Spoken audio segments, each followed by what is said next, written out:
Bismillah, innal hamdalillah nahmaduhu wa nasta'inuhu wa nastaghfiruh wa na'udzu billahi min syururi anfusina wa min sayyiati a'malina. May yahdihillahu fala mudilla lahu wa may yudlilhu fala hadiyalah. Asyhadu an la ilaha illallah wahdahu la syarikalah wa asyhadu anna Muhammadan abduhu wa rasuluh la nabiyya ba'dah. Alhamdulillah dan alhamdulillah dengan izin Allah saya bisa menatap wajah ibu-ibu solehah, calon ibu solehah yang mudah-mudahan dari tempat ini banyak kebaikan yang bisa kita tebarkan, banyak generasi robbani yang lahir dari rahim ibu-ibu yang hadir di sini. Mudah-mudahan yang hadir Allah berikan kesehatan, umur yang panjang, rezeki yang berkah, suami yang sayang, anak cucu yang soleh-solehah. Mudah-mudahan Allah kelak mengumpulkan kita semua di jannah. Amin ya rabbal alamin. Tak lupa salawat dan salam kita sampaikan kepada kekasih kita Rasulullah sallallahu alaihi wasallam, di mana beliau bersabda, ittaqillaha haitsu ma kunta wa atbi'i sayyi'atal hasanata tamhuha. Apa artinya? Bertakwalah kepada Allah di mana saja kamu berada, di mana saja, kapan saja, bersama siapa saja. Yang ditanamkan sama Rasul apa? Rasa takut kepada Allah. Maka pesan beliau, bertakwalah kepada Allah di mana saja. Bukan hanya di Masjid Darussalam Kota Wisata, tetapi dianjurkan takut kepada Allah di mana saja. Kemudian apa hadis yang dilanjutkan? Wa atbi'i sayyi'atal hasanata tamhuha. Dan ikutilah keburukan dengan kebaikan, maka keburukan itu akan dihapus oleh kebaikan yang kita lakukan. Hari ini kita sudah bikin dosa belum? Kayaknya enggak gitu ya, kayaknya. Tapi boleh jadi ada hati anak kita yang terluka, hati pasangan kita yang terluka. Kemudian ibu-ibu hadir di pengajian ini, mudah-mudahan hadirnya kita di sini menghapus keburukan yang barusan kita lakukan. Amin. Dan tentunya keburukan di sini keburukan yang tidak direncanakan, bukan disengaja ya, tetapi memang dosa yang kita lakukan tanpa kita sadari. Jadi ketika kita melakukan amal soleh, maka keburukan-keburukan kita yang kita lakukan hari ini terhapus dengan amal soleh. Maka Rasulullah pesannya apa? Wa atbi'i sayyi'atal hasanata tamhuha. Ikutilah keburukan dengan kebaikan. Mudah-mudahan kebaikan itu bisa menggugurkan dosa-dosa kita yang kita lakukan, insya Allah. Amin ya rabbal alamin. Tema kita hari ini lanjut masuk surga bersama keluarga bagian kedua. Neng, boleh boleh minjem? Iya, Neng semua di sini, insya Allah. Ya Allah, mudah lagi ya. Karena kalau dipanggil emas kan nggak ada di sini ya. Jadi Neng semua, dipanggil AA juga nggak ada.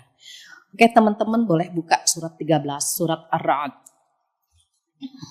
Di mana di situ Allah memberikan kepada kita bocoran kalau ingin masuk surga bersama keluarga, maka kita sama-sama mengamalkan surat 13 ayat 21.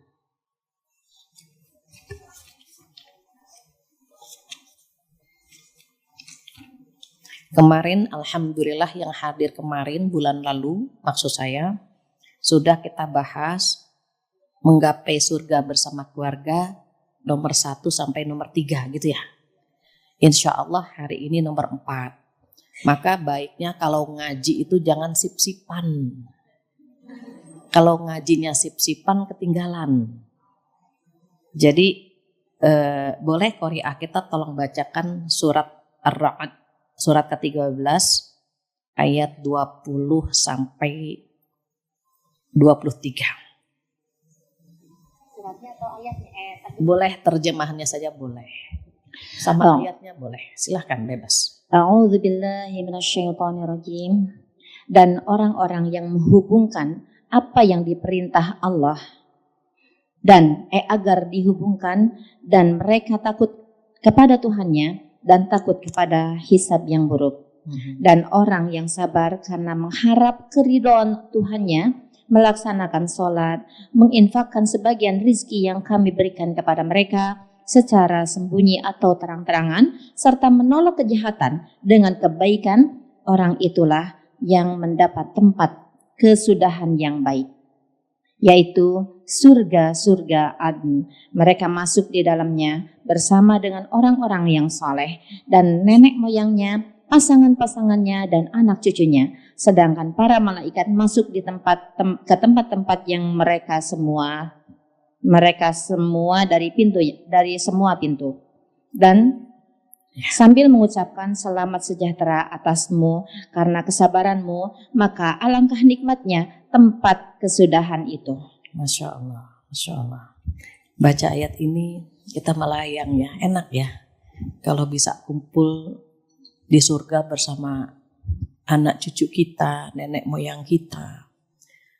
Maka Allah tahu apa yang kita inginkan, apa yang kita harapkan, apa yang kita dambakan. Pengen banget masuk surga bersama keluarga. Jadi di sini Allah memberikan tips kalau mau masuk surga bersama keluarga, lakukan 8 hal ini. Yang pertama kemarin apa? Ada yang ingat gak? Memegang teguh dengan janji Allah. Berpegang teguh dengan janji Allah sebagaimana janji kita waktu masih di alam arwah. Kita berjanji, kita bersaksi bahwa tidak ada Tuhan kecuali Allah. Itu pegang teguh sampai mati. Karena pesan Allah apa? A'udzubillahi minasyaitonirrajim. Wala tamutunna illa wa antum muslimun. Jangan kamu mati kecuali dalam beragama Islam. Itu pesan Allah, jangan mati kecuali dalam beragama Islam. Kalau mau masuk bersurga bersama keluarga, kita jaga keluarga kita semuanya agar mereka istiqomah mengikuti ajaran Rasulullah Sallallahu Alaihi Wasallam sampai akhir usia. Itu kemarin pertama itu. Kedua apa? Menjalin hubungan silaturahim. Mungkin teman-teman yang hadir masih ingat model silaturahim, level silaturahim, urgensi silaturahim, manfaat silaturahim, itu sudah kita bahas. Yang ketiga apa? Kata Allah di sini, wa yakhshawna rabbahum. Yakhshawn. Yakhshawn itu apa? Takut. Takut sekali sama Allah. Takut bikin dosa.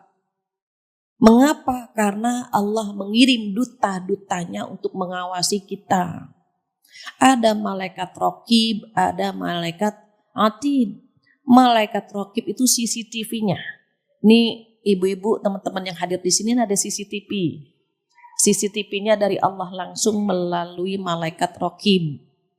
Maka malaikat itu membicarakan, mendoakan kita, barakallah, barakallah, barakallah. Untuk jamaah Masjid Darussalam yang sedang duduk di kajian, didoakan sama para malaikat itu, Masya Allah. Makanya orang yang duduk di majelis ilmu itu hatinya tenang ya. Belum nyuci tenang, belum masak tenang. Nanti pulang ke rumah baru ingat lagi tuh, ya Allah belum ini, belum itu. Banyak kan pikiran kita. Tapi waktu duduk di sini kan tenang. Apalagi yang senderan, tenang sambil baca doa tidur. Tenang sekali kita. Sering-sering duduk di majelis ilmu. Allah dengan bangga menyebut nama kita satu persatu. Dari yang pertama datang sampai yang terakhir datang sebelum doa penutup majelis. Namanya dimention sama Allah. Disebut sama Allah. Kita kalau di tag saja sama teman kita. Dimention sama teman kita.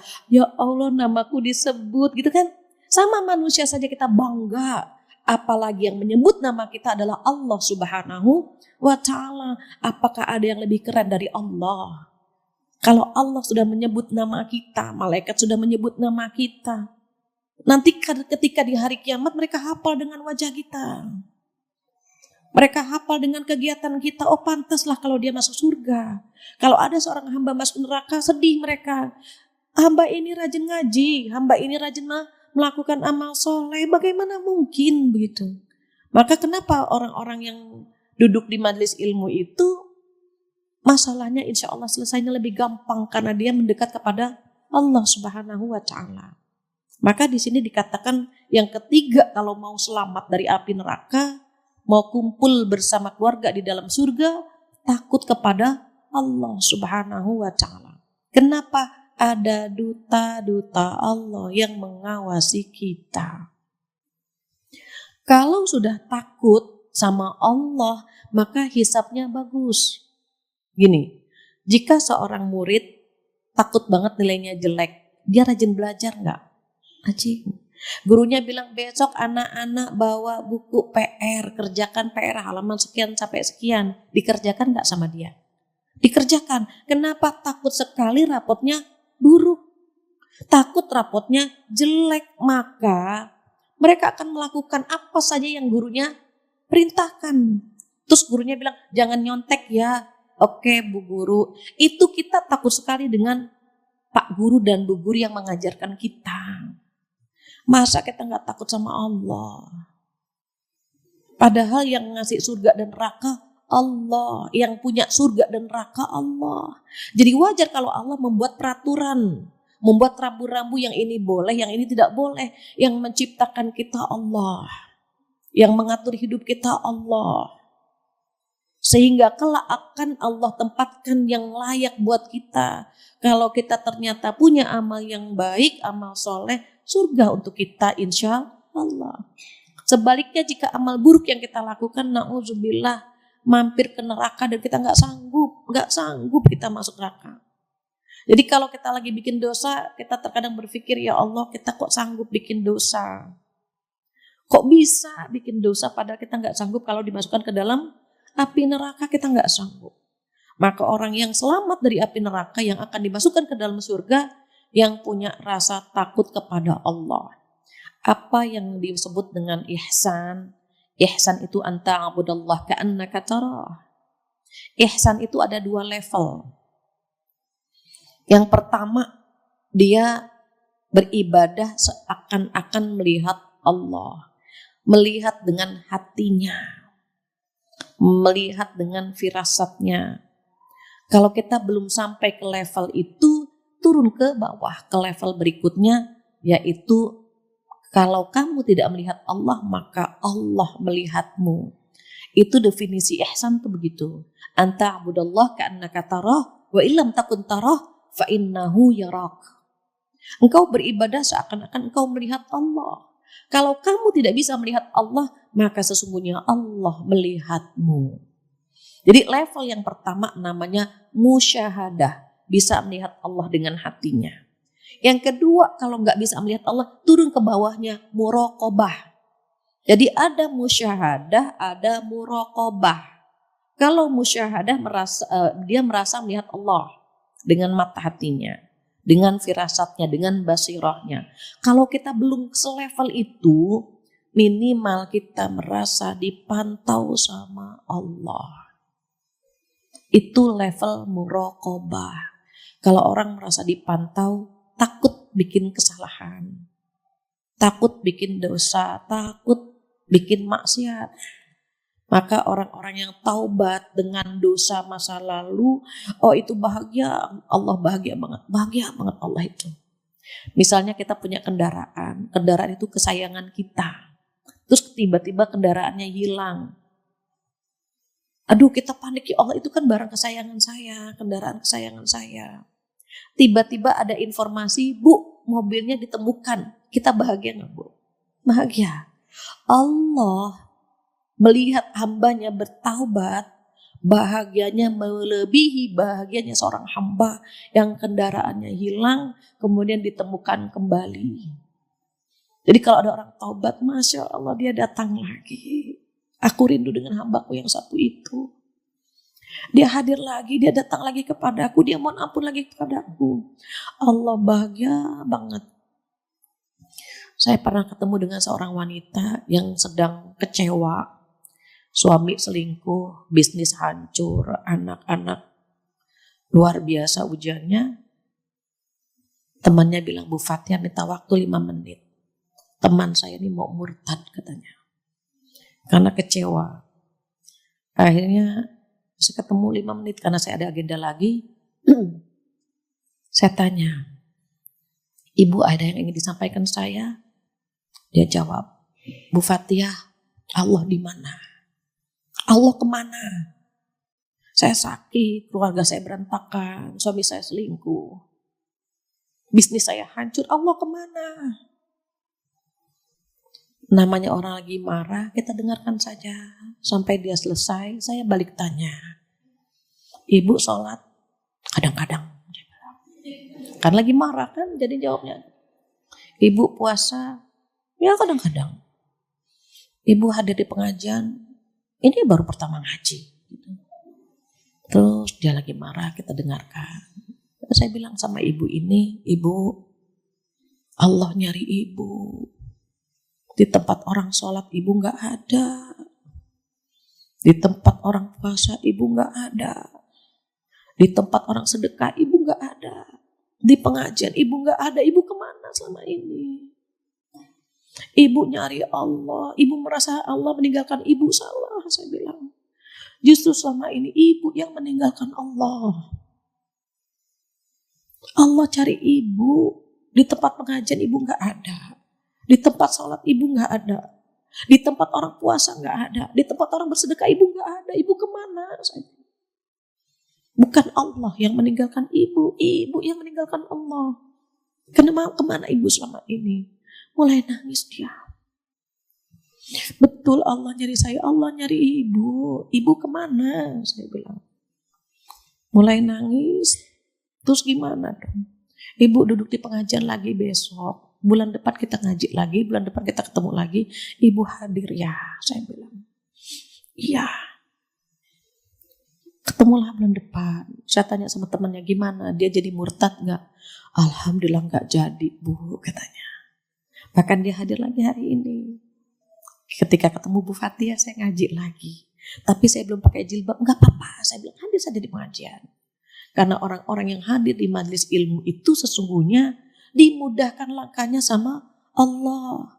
Kita gak ketemu ibu hari ini tanpa izin Allah. Langkah kita gak dipermudah kecuali sama Allah. Enaknya kalau pagi-pagi ngapain? Rebahan, scroll TikTok, YouTube gitu kan.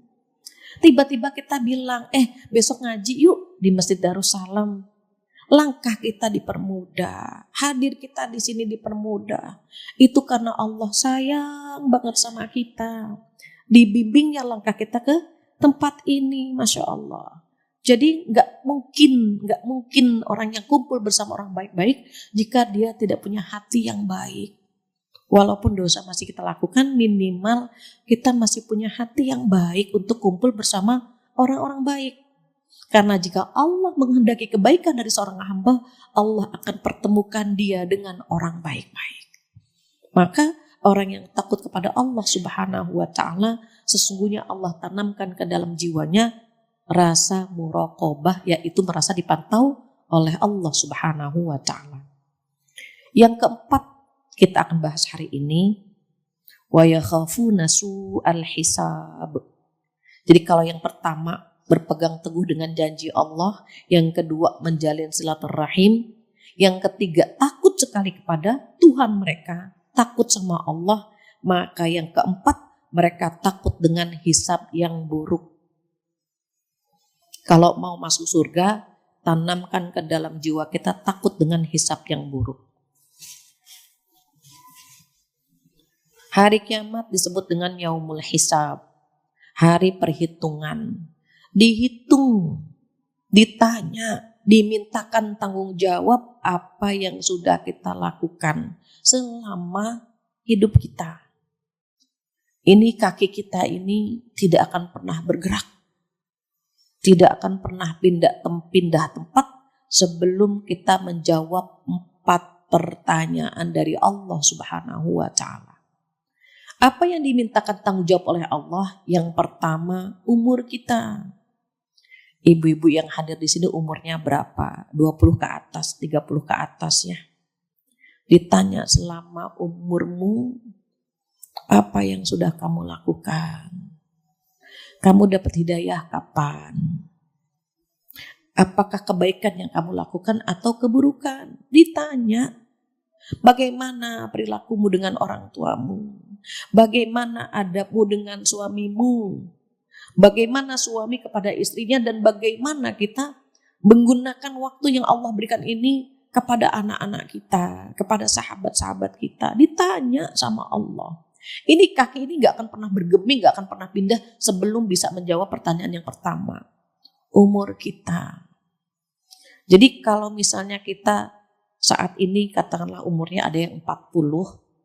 Umur 40 itu umur di mana 2/3 sudah kita gunakan. Sisanya tinggal 1/3 lagi. Kata siapa? Kata Rasulullah SAW. Jadi umur umatku antara 60 sampai 70. Berarti yang umurnya sudah 60 tinggal menghitung saja. Yang umurnya 40 sudah dipakai 2/3. Makanya umur 40 mudah-mudahan ya ini tidak terjadi. Umur 40 itu kalau dia sudah baik, insya Allah husnul khotimah. Tapi 40 masih ke diskotik, masih buka aurat gitu ya, khawatir gitu. Kalau 40 tahun masih senang dosa, masih senang berbuat maksiat, masih BCA gitu ya, takut juga dia. BCA boboci yang gitu. Boci ya, selingkuh, berzina, itu ngeri itu. Kalau umur 40 masih berani melakukan dosa. Kenapa? Karena 2/3 dari umur kita sudah kita gunakan. Bodi kita kan sudah tidak muda lagi. Rambut pun sudah meninggalkan dunia hitam. Jadi sudah ada kode dari Allah gitu. Leher banyak prisketannya. Wajah tidak mulus lagi, kolesterol naik, asam urat naik. Belum lagi nanti penyakit-penyakit yang lain gitu ya. Itu kalau perempuan karena melahirkan, biasanya penyakitnya itu mulai banyak di usia 40. Kalau laki-laki usia 40 itu mulai ngomong poligami. Itu usia 40.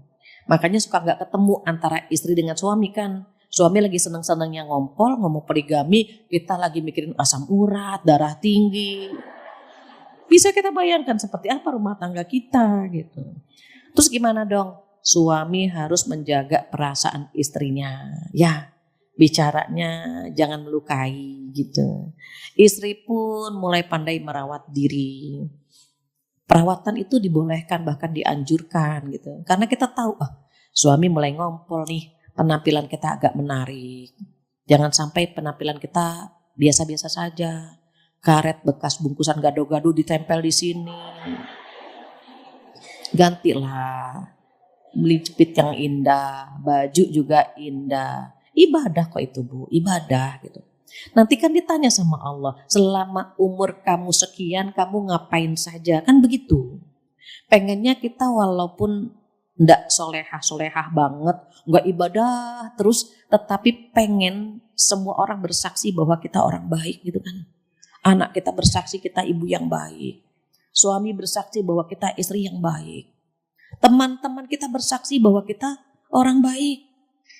Jangan cari musuh, biarkan mereka membuli kita, mencaci maki kita. Mereka sedang mengirimkan pahala buat kita. Cari musuh gampang, cari teman baik itu susah. Jika teman-teman ibu-ibu punya teman-teman yang baik, genggam tangannya itu, jangan dilepaskan. Dia yang ngajak kita pengajian, dia yang mengingatkan kita kepada akhirat, genggam tangannya, itu teman baik itu begitu. Kalau teman yang sekadar ngajak nongki-nongki banyak. Teman yang ngajak senang-senang banyak, tapi teman yang mengajak kepada akhirat itu sedikit. Teman yang sebenarnya adalah teman yang mengajak kepada jalan yang benar. Bukan yang membenarkan semua tindakan kita. Kalau teman cuma benar Mbak, benar setuju Mbak, benar, banyak yang begitu. Bagaimana kalau kita healing? Benar Mbak, kita butuh healing, banyak. Bagaimana kalau kita benar, belum selesai, benar saja udah dia. Itu banyak yang begitu. Tetapi yang mengajak kepada kebenaran jarang. Maka umur kita akan ditanya. Nih Argo, ini contoh nih Argo. Ibu udah balik semuanya kan yang ada di sini ya. Udah mau balik lagi gitu ya malah ya. Nih Argo, haid, Argo mulai jalan. Duduk di sini, jalan ibu, kanan. Sholat 2 rakaat, tahiyatul masjid ke kanan. Buka Al-Quran ke kanan. Gitu ya, pulang ngaji ke kanan. Tiba-tiba di jalan ngelihat seseorang mulai ngerumpi, lihat-lihat ke kiri. Nah, ke kiri dia. Belum lagi ada ngelihat Bu Susi nggak barusan, bajunya sama jilbabnya nggak matching. Iya nggak matching. Ke kiri tuh, hati-hati. Terus kita nongkrong yuk, nongkrongnya nggak apa-apa. Makan dulu yuk sebelum gitu ya, nggak apa-apa sebetulnya. Cuma waktu nongkrong itu mengomentari yang ada di situ, itu yang nggak boleh. Lihat suaminya ganteng banget, istrinya iya. Nah ke kiri tuh, na'udzubillah. Sampai pulang ke rumah, astagfirullahaladzim, baru pulang ngaji, tapi lisan tidak terjaga. Kalau banyak dosanya ke kiri. Hati-hati nih umur kita nih begini, maju mundur. Nggak cantik kalau mundur tuh nggak cantik. Maju terus kita harusnya. Gitu ya, maju lagi. Jangan maju mundur cantik. Tidak, dosa itu nggak cantik Yura gitu ya. Jadi dosa tidak cantik Yura. Kita ke kanan saja gitu ya. Oke. Terus yang kedua yang ditanya apa? Yang ditanya adalah tubuh kita. Yang pertama tadi apa? Usia. Yang kedua, tubuh ini capeknya ngapain? Capek yang pahalanya besar itu capek menuntut ilmu. Ibu punya anak sedang belajar, entah itu di sekolah agama atau sekolah umum, dia capek. Itu capek yang disayang sama Allah itu. Ibu duduk di sini capek, 1 jam gonta-ganti kaki berapa kali saya perhatikan. Kayaknya capek banget gitu ya. Tangan udah sikutnya di kanan, sikut kiri, ganti lagi gitu. Bolak-balik ke toilet, ya Allah 1 jam itu udah bolak-balik berapa kali gitu ya. Saking capeknya ya Bu dari pagi, Masya Allah. Tapi itu capek yang disayang sama Allah, pahalanya besar. Ibu hamil 9 bulan, itu puncaknya capek, itu wahnan ala wahnin. Capek di atas capek, puncaknya capek itu ibu hamil.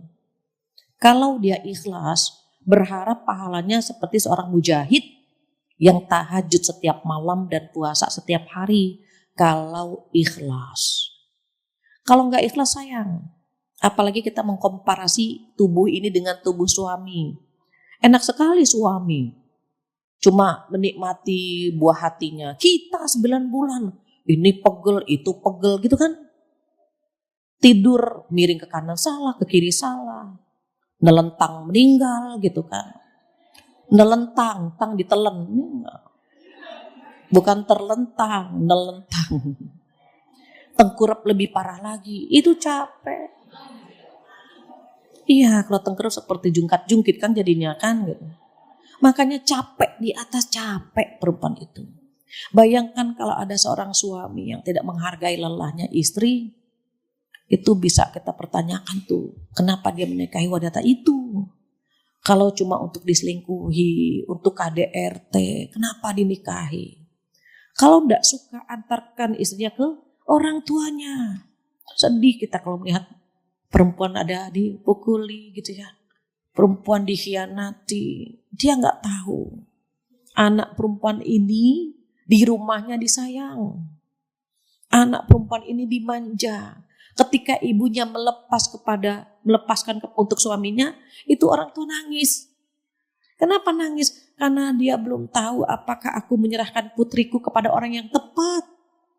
Apakah mantuku ini menjadi imam yang baik? Dia nangis sebetulnya.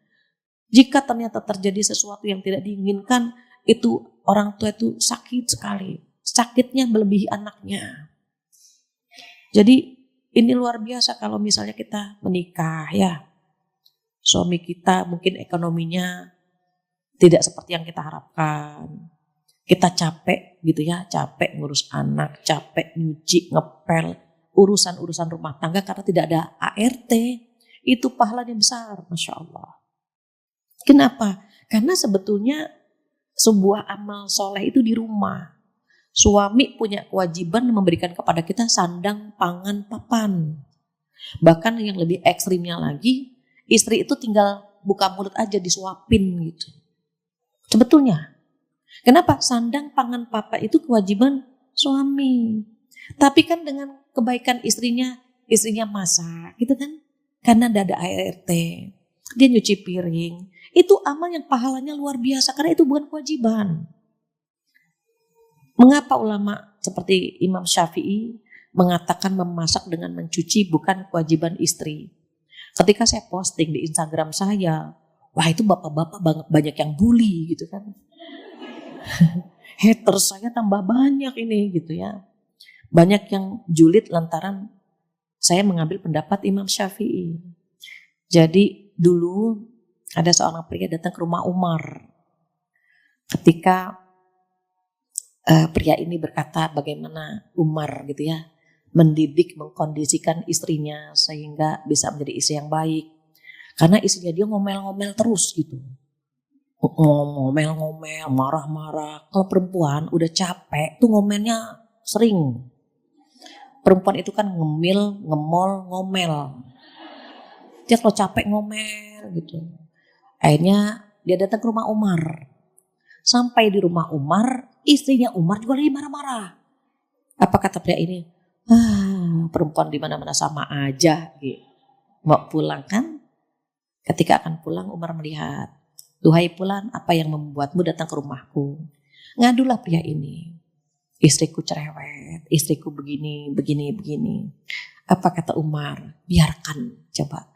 Umar khalifah yang paling berani, yang paling tegas, pedang terhunus, tapi sama istrinya ngalah. Biarkan istrimu cerewet, biarkan kata Umar. Biarkan istrimu ngomel-ngomel, biarkan kata Umar. Kenapa? Dia telah mencuci pakaian kita, coba. Dia mengandung anak-anak kita, dia melahirkan buah hati kita, dia mencuci pakaian kita dan dia memasak buat kita.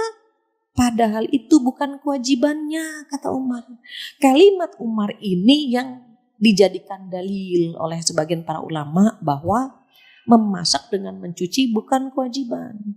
Apa definisi kewajiban? Dikerjakan mendapatkan pahala, ditinggalkan berdosa. Kita belum nyuci, dosa bu. Kalau memang itu kewajiban. Belum masak, dosa lagi, kan gitu. Maka wajar kalau sebagian Imam Syafi'i berpendapat memasak dengan mencuci bukan kewajiban istri tetapi amal soleh. Ikhlaskan ibu-ibu yang nyuci, masak, nyapu gitu ya. Qadarullah mungkin rezeki suami belum mencukupi untuk memanggil atau menggunakan ART. Terus bagaimana kalau yang sudah punya ART? Ada yang bantu masak, bantu nyuci gitu ya. Pandai-pandai berterima kasih kepada suami. Mas makasih, saya gak masak, gak nyuci gitu. Kalau sudah dibantu sama asisten kita pun tidak pandai berterima kasih, mau dengan cara apa lagi gitu. Kita mengucapkan alhamdulillah, kita mengucapkan terima kasih gitu. Karena suami pengertian, kita pun paham akan hal itu. Maka capek-capeknya kita mendidik anak ya, ngusap dada terus kita. Anak yang umurnya 0 sampai 7 capek di badan. Yang 7 tahun kedua capek di hati. Mandi nak, tar, kita ditembak terus tar gitu ya. Entah berapa kali kita mati gitu kan. Sholat nak, tar, mandi, tar, semuanya tar. Sampai kita ya Allah nak gitu. Capek hati kita. Tahu apa yang Allah berikan sama kita? Pahala, Masya Allah. Nangisnya kita mendidik mereka pahala. Capek hati kita mendampingi pasangan. Itu pahala semua itu Masya Allah. Kenapa? Karena tubuh ini capeknya digunakan untuk kebaikan. Maka ikhlaskan, belajar. Kita sama-sama belajar bagaimana saat capek. Alhamdulillah Allah sedang menggugurkan dosa. Capek hati Alhamdulillah Allah sedang menggugurkan dosa. Kita capek kalau ngeliat suami ada perawan lewat, betel dibetulin, capek kita kan. Ya Allah, punya tetangga baru, suami rajin banget nyapu halaman. Capek hati, Allah sedang menggugurkan dosa-dosa kita. Maka capek yang disayang tadi ya, menuntut ilmu, menebar kebaikan, mendidik anak-anak, menservis keluarga, jihad fisabilillah, itu capek-capek yang Allah senang, Allah balas dengan pahala berlipat ganda. Itu yang ditanya nanti.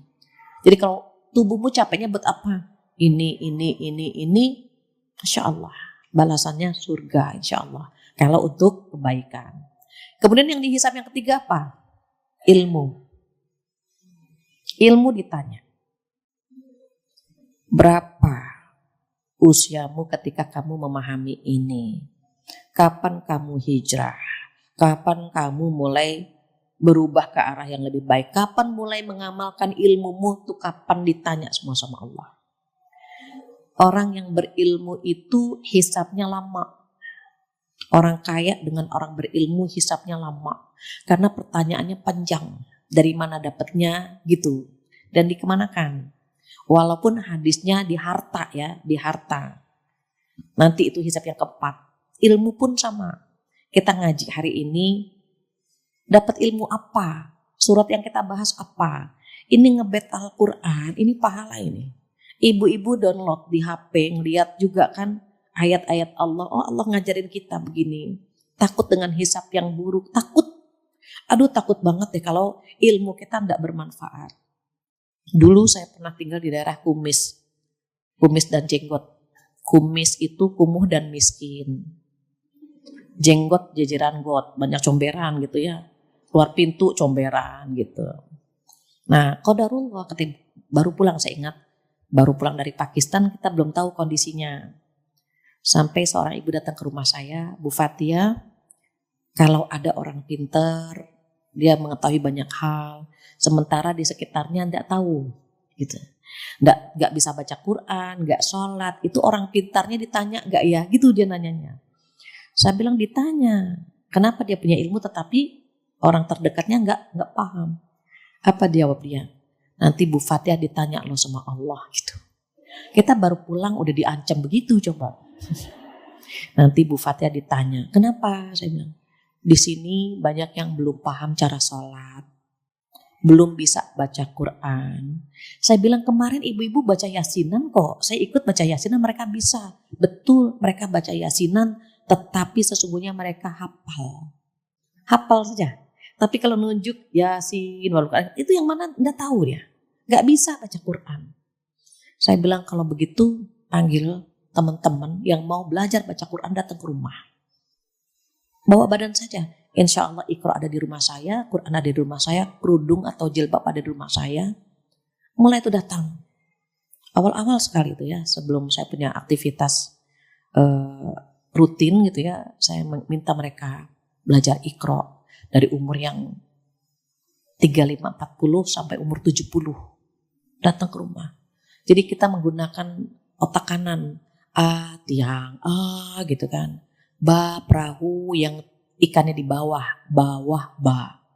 Ta yang seperti mata. Jadi karena umur mereka udah gitu. Tok kayak martil, tok gitu. Jadi mereka tuh ngajinya begitu. Qadarullah 3 bulan karena mereka pengen benar-benar baca Quran, bisa baca Quran gitu. Seneng kita ya mereka baca Quran. Jadi di rumah habis selesai masak mereka pada baca Iqra kedua, ada yang Iqra kelima dan seterusnya. Seneng banget gitu. Dan Masya Allah, ketika, mohon maaf ya, ketika ada seorang ibu, suaminya preman, suka minum.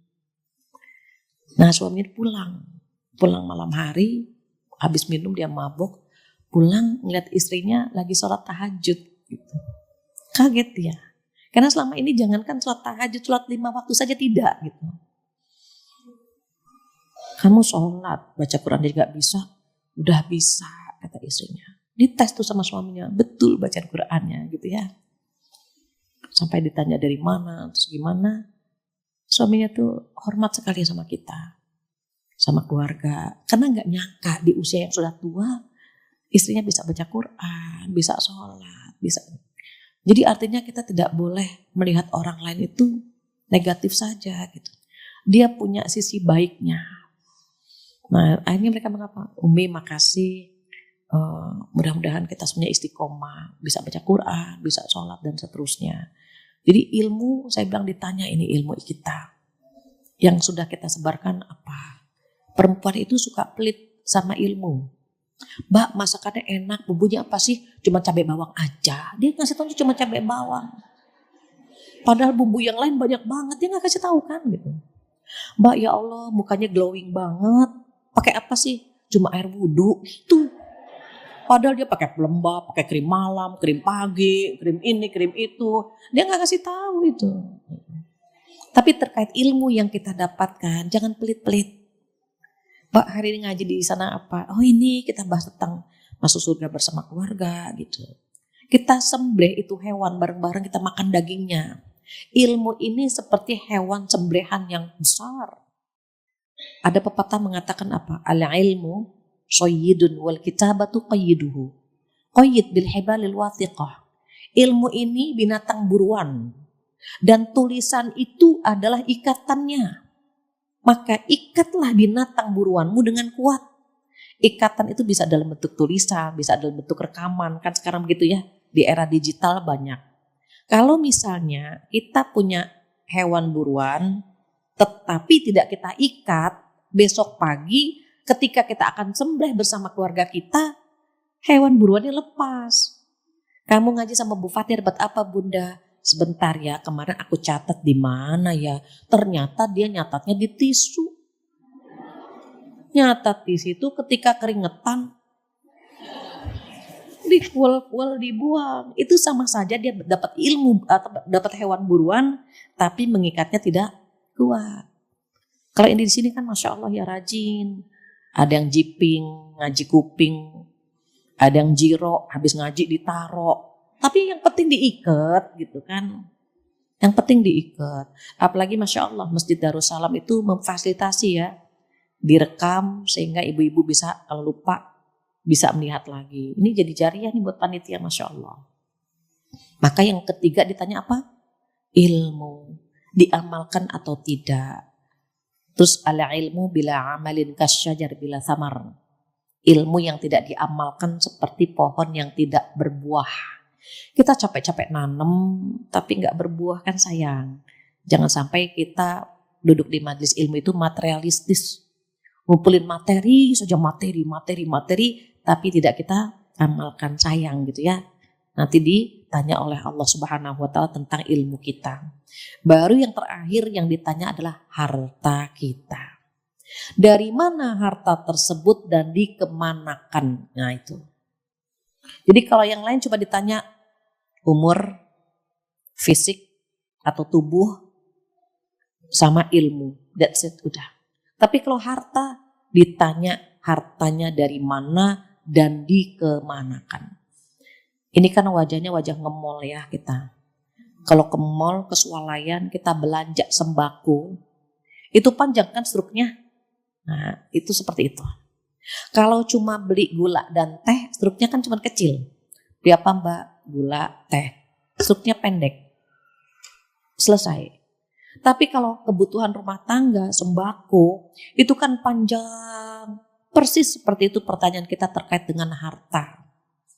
Maka kalau kita di dunia cemburu dengan orang kaya, enak banget ya punya suami tajir melintir ya gitu.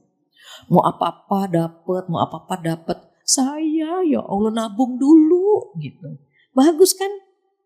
Jadi hemat, kita kan jadi pandai menggunakan harta. Karena nanti harta ini ditanya, dari mana dapetinnya? Dan dikemanakan saja? Ditanya itu. Kalau penghasilannya banyak, penghasilan omzet misalnya sekian M, dikemanakan? Itu panjang tuh. Sini, panjang pertanyaannya. Makanya sekelas Abu Bakar, ketika seluruh hartanya untuk jihad fisabilillah, hisapnya gampang banget. Berapa hartamu ya Abu Bakar? Sekian M. Dikemanakan? Aku titipkan kepada Rasulullah SAW. Selesai. Umar setengahnya. Utsman sepertiganya. Kita bagaimana ibadur Rahman? Hamba-hamba yang disayang sama Allah, kata Allah hartanya itu kalau diinfakkan, kalau disedekahkan, pesan Allah Pak, jangan berlebihan dan jangan pelit. Nah itu pesannya. Mau jadi hamba yang disayang sama Allah saja, itu kalau berinfak jangan berlebihan dan jangan pelit. Di antara keduanya. Di mana? Di surat Al-Furqan. Ibu bisa cek. Surat 25 ayat 67. Boleh dibantu dan tolong bacakan terjemahannya Neng. Surat 25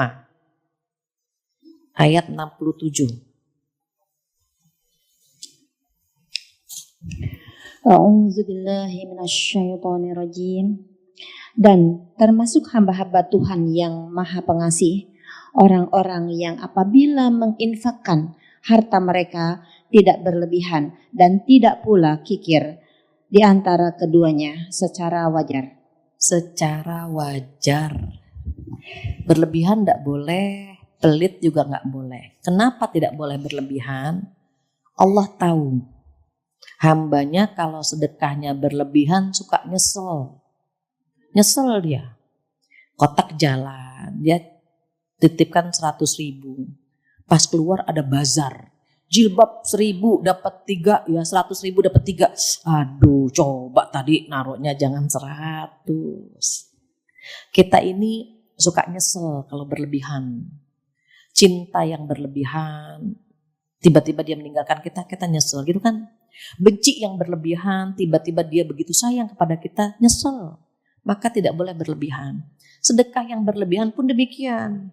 Kadang-kadang kita nyesel, coba tadi gitu kan. Maka Allah tahu karakter kita. Karakter kita itu aslinya pelit. Ya, Allah yang menyampaikan di surat Al-Ma'arij, surat 70 ayat 18 sepertinya. Kita cek lagi. Surat Al-Ma'arij. Biar kita kenalan ya sama kita nih siapa sih gitu. Innal insana khuliqa halu'a idza massahu syarru jazua wa idza massahu khairu manua illal musallin.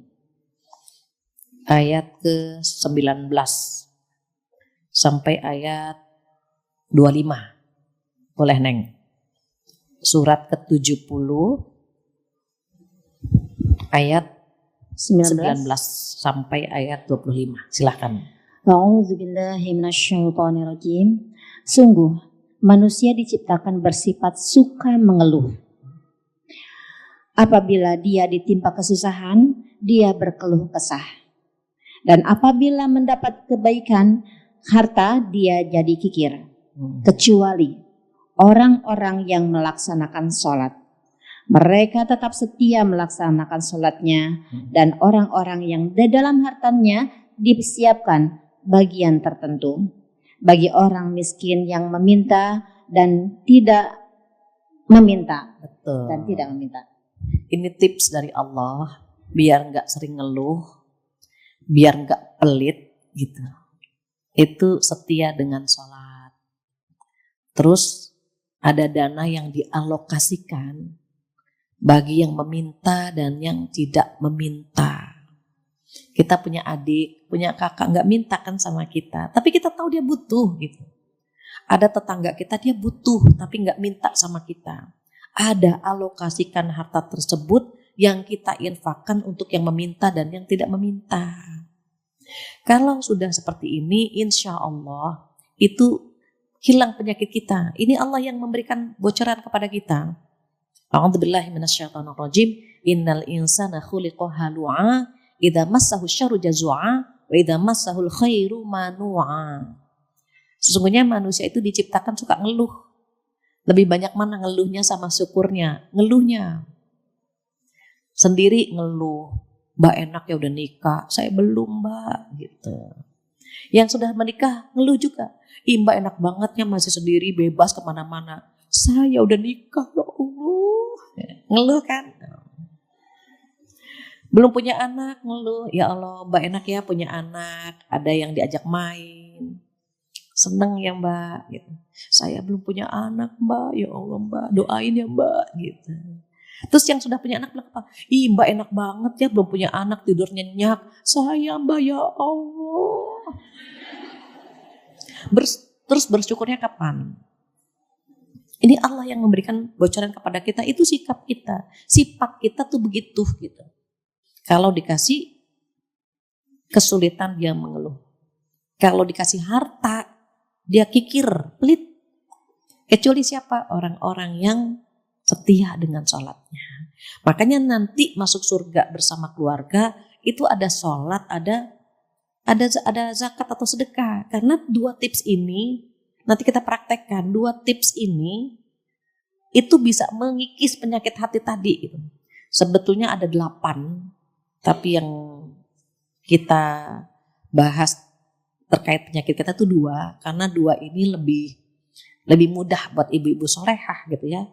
Jadi kita kembali lagi bahwa kelak di hari kiamat harta kita itu akan dihisab agar, mohon maaf, kalau kita menggenggam harta, nih harta ini kita bawa, kita gunakan sesuai dengan yang Allah mau, bukan yang kita mau. Allah ngaturnya bagaimana? Ada zakat tahunan, ada zakat, itu kan profesi dan seterusnya. Nanti akan kita bahas ya bulan depan insya Allah terkait dengan infak dan seterusnya. Jadi hari ini karena kita ingin tahu apa sih yang dihisab di hari kiamat gitu kan. Karena orang yang masuk surga bersama keluarga takut banget rapotnya tuh jelek, takut banget. Sehingga ketika dia takut rapotnya jelek, takut hisabnya buruk, ketika di dunia dia buat semua perintah Allah dikerjakan biar nilainya bagus.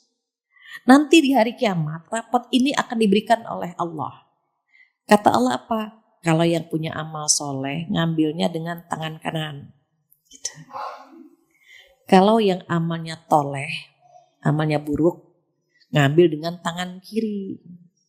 Nah, yang amal soleh yang ngambil dengan tangan kanan, sesungguhnya dia pernah bikin dosa gitu. Pernah bikin dosa, rapotnya ada yang merah. Sebenarnya ya, ini dalam hadis dikatakan ketika ngambil rapot dia ngambil pakai tangan kanan. Terus dia cek, bagus nilainya, bagus gitu kan. Terus ada yang merah. Aduh, yang ini gak bagus nih. Sempat bikin dosa. Ditandain sama dia. Kayak yang ini yang buruk gitu ya. Dia ngebet lagi bagus. Terus dia kembali ke tempat yang tadi, yang nilainya gak bagus. Dia buka lagi, sama Allah sudah diganti dengan nilai yang bagus. Barulah dia bilang sama manusia pada saat itu, ha'umuqra'u kitabiyah. Kamu mau gak gitu? Baca rapotku, kamu mau tahu gak nilaiku? Begitu. Jadi yang nilainya bagus, dia akan bahagia, dia akan bangga. Rapotku bagus. Kamu mau lihat gak gitu? Sementara yang rapotnya buruk, itu ngambilnya dengan tangan kiri. Dan dia sembunyikan. Kenapa? Dia udah pusing. Nah ini hisabnya lama. Di nerakanya lama. Jadi kalau rapot di dunia saja kita ingin nilainya bagus, apalagi rapot di negeri akhirat nanti. Apalagi rapot di hadapan Allah. Jadi kalau mau berbuat buruk, enggak, nanti rapotnya jelek. Enggak jadi kita. Karena sekecil apapun amal kita akan diperlihatkan sama Allah. Apa kata Allah? A'udzubillahi minasyaitonirrajim. Faman ya'mal mithqala dzarratin khairan yarah. Wa may ya'mal mithqala dzarratin syarran yarah. Sekecil apapun. Dzarrah itu kecil, molekul-molekul yang kalau ibu-ibu buka jendela, terus ada yang masuk gitu ya, yang nggak bisa di-touch, nggak bisa disentuh. Itu darah lebih kecil dari itu. Coba bayangkan, sekecil apapun. Maka jangan pernah menganggap kebaikan sekecil apapun. Jangan dianggap remeh. Kebaikan sekecil apapun boleh jadi kebaikan yang kecil tadi yang mengantar kita ke surga. Dan jangan pula menganggap remeh kejahatan sekecil apapun. Boleh jadi kejahatan itu yang membuat kita mampir ke neraka. Na'udzubillah. Jadi orang-orang yang takut dengan hisab yang buruk selalu menjaga 4 hal ini. Pertama, umurnya. Kedua, fisiknya, tubuhnya. Ketiga, ilmunya. Dan yang terakhir, hartanya dari mana dan akan dikemanakan. Dia tanggung jawab dengan tanda tangannya dia. Tanda tangannya ini, pulpen ini bisa mengantar ke surga, bisa mengantar ke neraka. Baik itu bu guru, pejabat, kan tanda tangan pakai pulpen itu, dimintakan tanggung jawab semua itu. Terus kita bagaimana? Lisan kita sekarang tidak menulis, jari jemari kita ketik apa yang kita tuliskan itu dihisap sama Allah nantinya. Kita takut kalau menulis hal-hal yang negatif, mencemarkan nama baik. Takut banget, aduh dimintakan tanggung jawab sama Allah. Umur yang kita gunakan ternyata untuk membuli.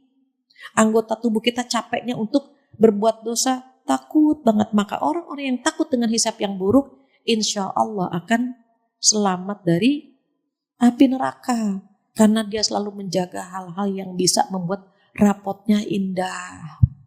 Dia bacanya bangga, dia kasih tahu teman-temannya, ini loh rapotku baik banget, bagus banget, kan gitu.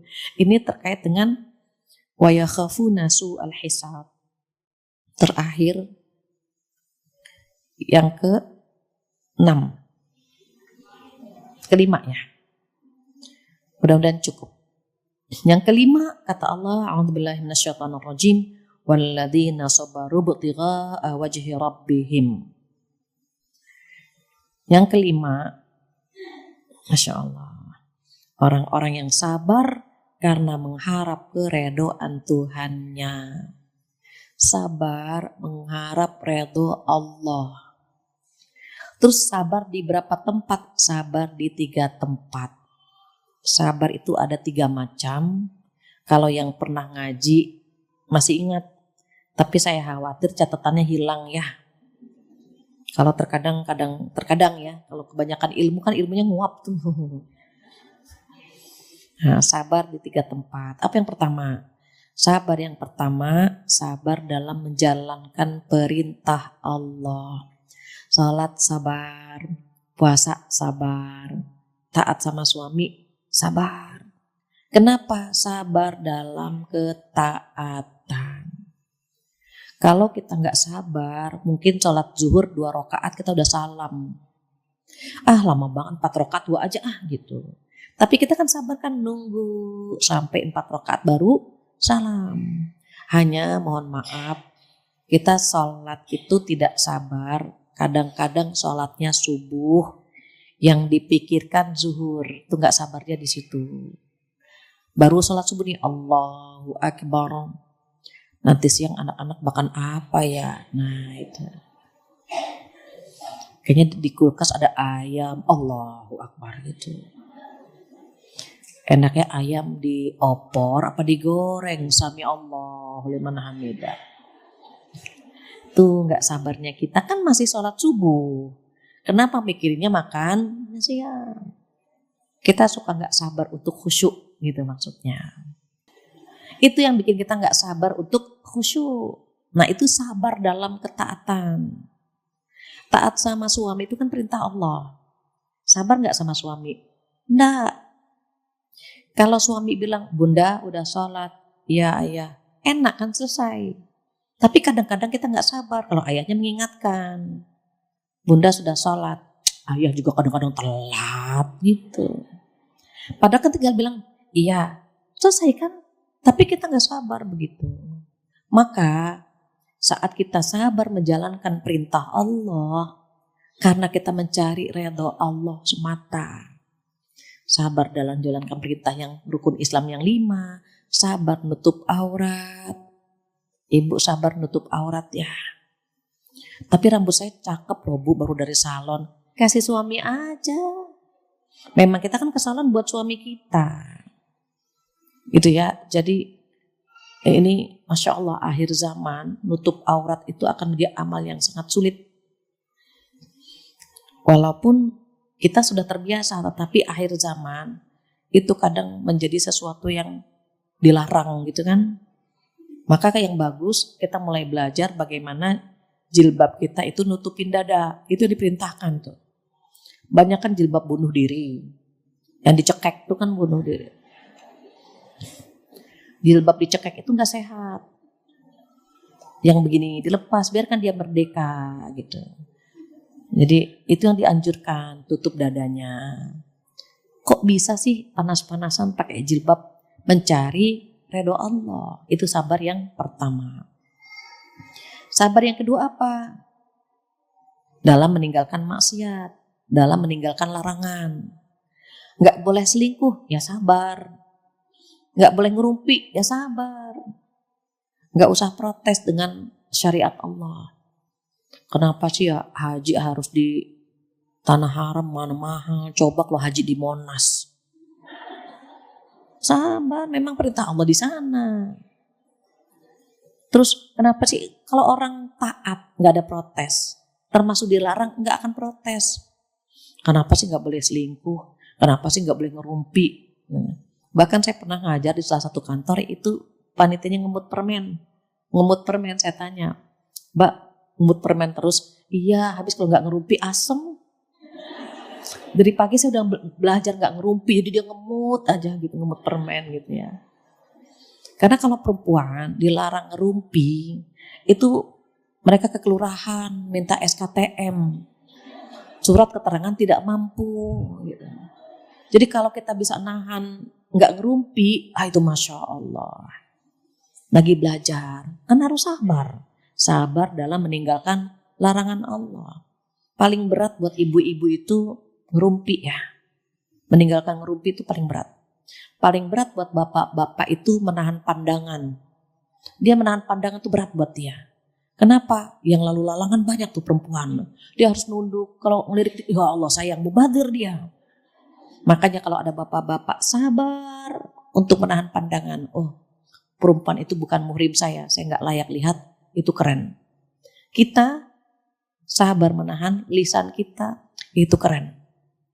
Nggak terlalu banyak gaul ya. Artinya bergaul boleh, tetapi kalau banyak circle yang membuat kita lebih banyak ngerumpi, hindari. Semakin tua, circle-circle yang ngajak ngerumpi itu ditinggalkan. Kenapa? Kita ingin sisa usia kita yang kita lakukan adalah kebaikan. Kita yang paling tahu circle yang mana yang bisa mengajak kita kepada kebaikan. Kalau circle-nya ngerumpi terus, kita yang mengingatkan. Kita jadi anak buahnya Sumanto hari ini. Loh, kenapa? Sumanto kan makan bangkai. Kita tidak sadar kalau ketika ngerumpi, kita sedang memakan bangkai saudara kita yang sudah mati. Orang ngerumpi itu gampang banget gitu ya. Ketemu di tukang sayur 5 menit tuh bisa ngerumpi. Bisa. Sebabnya apa sih? Boleh jadi karena iseng, boleh jadi karena kecewa, iri, dengki, sombong, marah, prihatin, itu bisa membuat orang ngerumpi. Makanya sabar. Astagfirullahaladzim. Sabar saat kita dilarang oleh Allah Subhanahu wa Ta'ala. Itu sabar yang kedua dalam meninggalkan kemaksiatan. Sabar yang terakhir, sabar dalam menghadapi ujian Allah. Kita yang hadir di sini matanya penuh dengan ujian. Ada yang lewat suaminya, ada yang lewat anak-anak ya. Ada yang lewat hartanya. Cicilan gak lunas-lunas. Ujian kita macam-macam, disesuaikan dengan iman kita. Semakin tinggi imannya, semakin berat ujiannya. Semakin dekat posisinya dengan Allah, semakin gencar goyangannya. Iman kita disesuaikan, ujian kita disesuaikan dengan keimanan kita. Makanya banyak yang bilang begini, Bu Fatia, kok saya setelah hijrah, setelah saya beralih ke jalan yang lebih baik lagi, ujian saya berat begitu. Saya bilang karena kita semakin dekat dengan Allah. Semakin dekat dengan Allah, semakin besar ujiannya. Semakin disayang sama Allah. Orang-orang terdekat itu kan disayang. Kalau yang jauh, jaraknya terlalu jauh. Maka dia harus lari untuk lebih dekat kepada Allah Subhanahu wa Ta'ala. Kita nggak pernah tahu kapan ajal menjemput. Jangan terlalu lambat jalan kita. Jangan stuck di tempat. Ajal kita semakin dekat, semakin bergantinya tahun, semakin dekat jatah kita. bertemu dengan Allah. Maka jalannya jangan terlalu lambat. Cari cara bagaimana Allah redho. Sabarnya memang sabar dalam mencari redho Allah. Sekarang kita lagi belajar, ya Allah, aku ikuti yang Engkau mau ya Allah. Aku belajar redho dengan semua keputusan-Mu ya Allah. Karena apa yang Engkau berikan adalah yang terbaik buat hamba. Kalau ada iman kepada takdir baik dan buruk itu kacamata kita sebetulnya. Iman kepada takdir baik dan buruknya gitu ya. Sesungguhnya itu kacamata kita. Kalau kacamata Allah, semua keputusan Allah adalah yang terbaik. Semua yang Allah berikan kepada kita adalah yang terbaik. Cuma kadang-kadang kita sok tahu, kita berpikir bahwa itu yang terbaik. Sama halnya kita bilang sama Allah, ya Allah berikan hamba ini. Terus tidak dikasih sama Allah kan? Kita bilang, ya Allah kenapa doaku tidak dikabulkan? Kata Allah, karena itu bukan yang terbaik untukmu. Allah ganti dengan yang lebih baik lagi, tapi kita protes. Makanya banyak pertanyaan, Bu Fatia kenapa doa saya tidak dikabul-kabulkan gitu kan? Karena kita merasa apa yang kita minta itu yang terbaik, belum tentu. Nggak usah jauh-jauh. Anak main pisau. Kita bilang, nak jangan main pisau itu, nanti tanganmu terluka. Kita ganti dengan pisau mainan. Anak kita mau nggak? Nggak mau. Main gergajian, nggak mau. Dia maunya gergaji yang benar gitu. Kita ganti, nggak mau dia. Padahal gergaji itu akan melukai tangannya. Tapi karena dia tidak tahu, tidak paham, dia protes, nangis, dia diganti. Maunya apa? Pisau yang sebenarnya. Sama halnya dengan kita. Kita minta sama Allah A, B, C, D. Terus kita marah. Ketika tidak dikabulkan. Padahal ketika Allah tidak mengabulkannya, karena Allah tahu itu bukan yang terbaik buat kita. Allah paling tahu. Banyak doa-doa kita yang dipending kan. Kita minta A belum, kita minta B belum. Allah sayang banget sama kita. Allah selalu menjaga kita dan Allah selalu memberikan yang terbaik buat kita. Cuma kitanya nggak mau dikasih yang terbaik. Kita pengen yang kita mau, bukan yang Allah mau. Maka belajar dari ayat ini, yang masuk surga bersama keluarga, walladzina sabaru ibtigha'a wajhi rabbihim. Orang-orang yang sabar karena mencari redho Allah Subhanahu wa ta'ala, termasuk doa-doa kita, termasuk ujian kita. Kita serahkan kepada Allah saja. Ya Allah, Engkau uji dari pintu ini karena Engkau tahu hamba cocoknya di pintu itu. Yang diuji lewat anak-anak karena gak mampu kalau diuji lewat suami. Yang diuji lewat suami karena gak mampu kalau diuji lewat orang tua. Atau lewat anak. Begitu seterusnya. Semua sudah disesuaikan. Ujian itu tidak pernah tertukar. Dan wanita adalah makhluk terseksi dan terseleksi. Sudah diseleksi sama Allah. A, ketemunya sama siapa, nanti ujiannya apa. B, ujiannya dari, itu sudah Allah tentukan semuanya. Maka kita yang hadir hari ini belajar redho dengan keputusan Allah. Karena yang ingin masuk surga bersama keluarga, diantaranya apa? Sabar. Karena mencari redho Allah Subhanahu wa ta'ala. Dan kita berhenti di poin kelima gitu ya. Next insya Allah kita selesaikan masuk surga bersama keluarga bagian ketiga. Dan mudah-mudahan yang 5 poin ini bisa kita amalkan, bisa kita aplikasikan, dan kita dimampukan oleh Allah mengamalkannya. Demikian ibu-ibu soleha yang bisa saya sampaikan. Akan ada pertanyaan atau tambahan, saya kembalikan lagi kepada MC silahkan.